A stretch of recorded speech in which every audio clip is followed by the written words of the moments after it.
Bismillahirrahmanirrahim.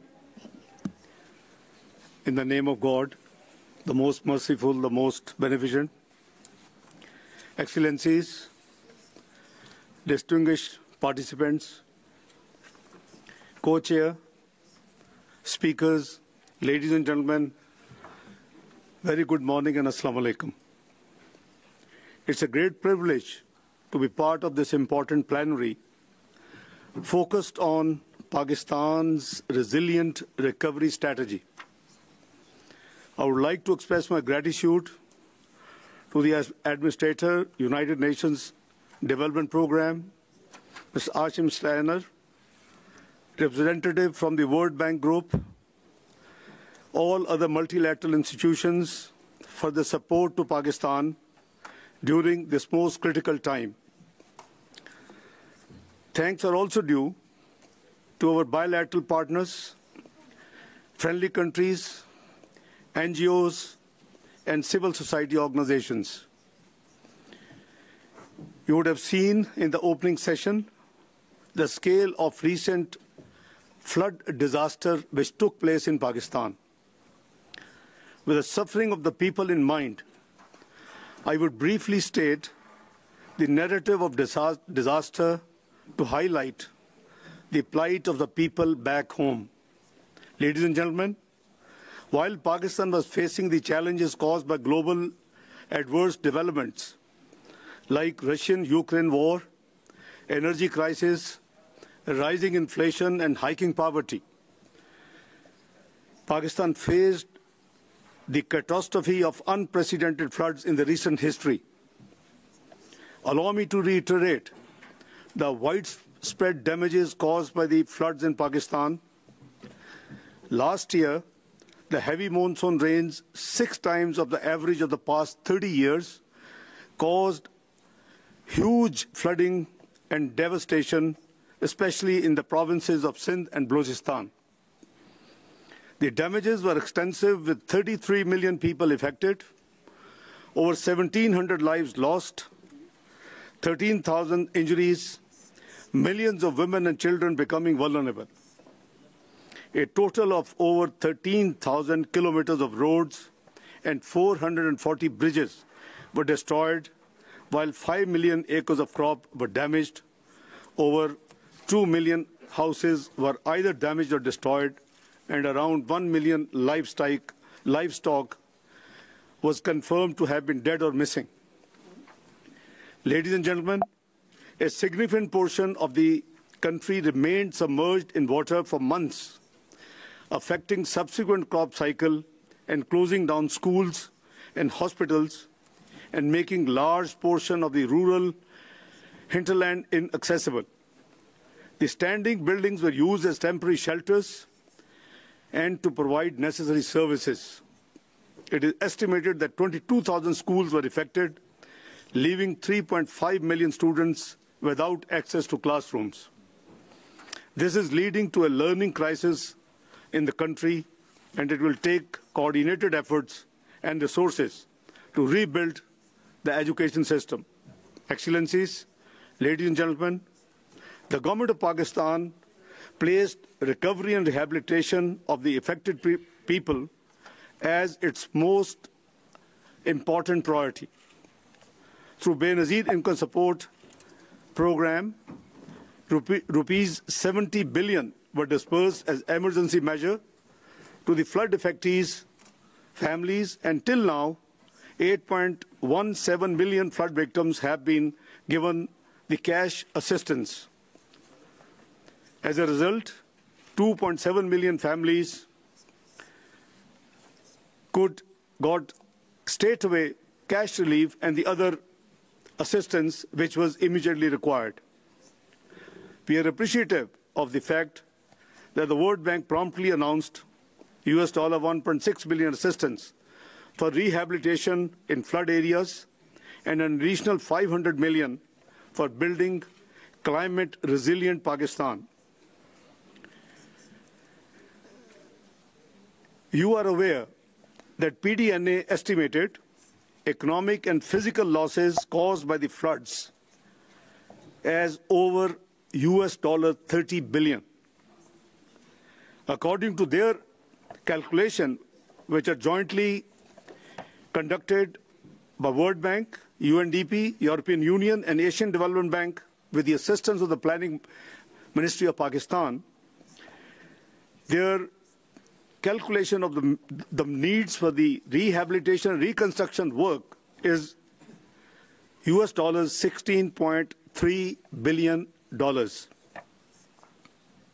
We have been working to obviously plan this reconstruction and rehabilitation work over the period of 3 years, with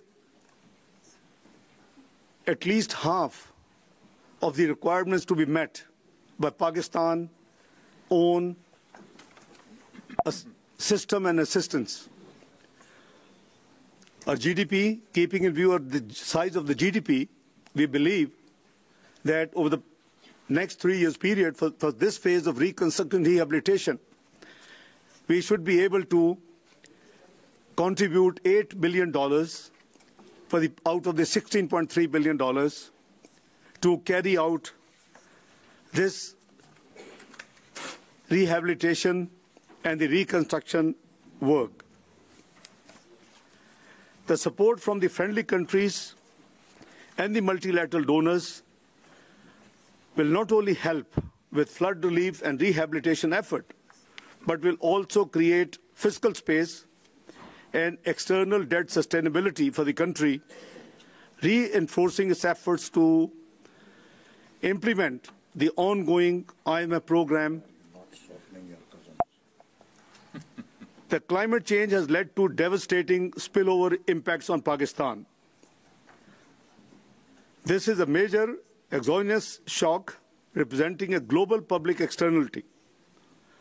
Pakistan contributes less than 1% of greenhouse gas emissions, but yet it has found itself at the center of climate change-induced devastation in the form of catastrophe of the floods last year. Concerns about food security are paramount. Social stability is also a concern amid high energy prices, inflation, and macroeconomic policies.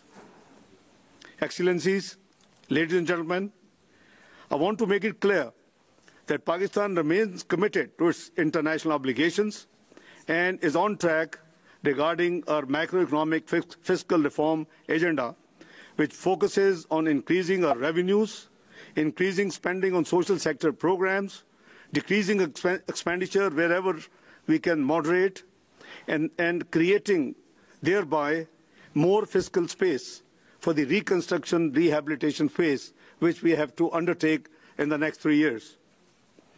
Pakistan is right now facing challenges on account of additional outlays incurred and projected for the flood-related rescue, relief, and rehabilitation needs. Existing limited space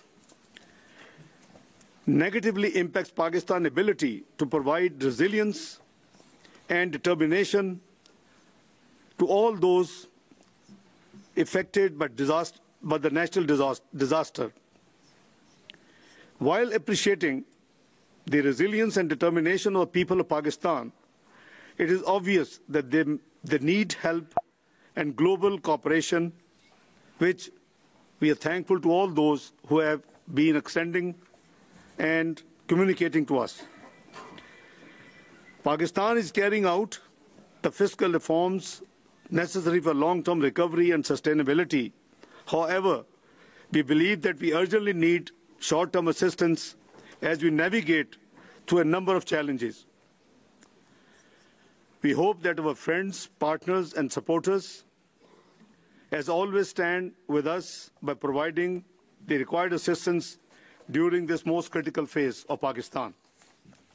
Excellencies, ladies and gentlemen, Pakistan's urgent expectations from this conference is not only merely a commitment of resource for rehabilitation and reconstruction in the short to medium term, but also we are looking forward for on-budget inflows and assistance during the remainder of the current fiscal year in order to make it possible for the government of Pakistan to continue providing the much-needed relief to the flood effectees of 33 million people in Pakistan. Let me say a few words that, if considered appropriate by our friendly countries, debt swaps and other use of financial instruments tied to reallocation of equivalent domestic budgetary resources would also free up the resources to be spent for this noble purpose. We must remember that we are in this fight against climate-induced disaster together.